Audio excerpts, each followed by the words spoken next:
হ্যাঁ তো সার দোকানে যা, মিষ্টি দোকানটা যা, সার উল্টা দিকে।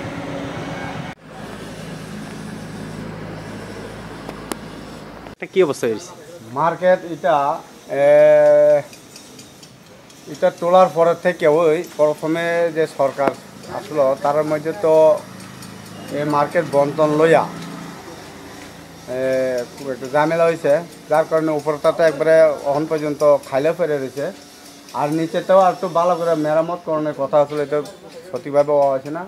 আর এখন নতুন সরকার আওয়ার পরে আজকে 6-7 মাস হয়ে গেছে গা, এই নতুন কমিটি গঠন করা হয়েছে না, এটারে আবার ঠিকমতো কাজ করা হইতেছে না, যার কারণে আমরা এখানে ব্যবসায়ীরাও খুব কষ্টতে ব্যবসা করছে। এখন বৃষ্টি বাদলের সময় দ্বিতীয় জায়গা পায় না, বাইরে দোকানদারি করে অনেকে কষ্ট পায়।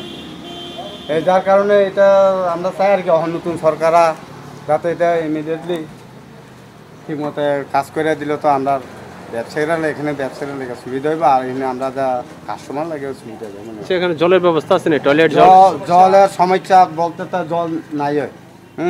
এখানে আমরা ট্যাঙ্কি লাগে একটা পার্মানেন্ট, প্লাস টয়লেট যা একটা ঘর বানাই দিয়েছে, এটাও কোনো ঠিকমতো কার্যকর হয় না। যার কারণে আমরা ওই যে আপনারা বলছেন না, আমি টয়লেট মানে 10 দেখে আমি যাওয়া লাগতেছে এরকম আর কি।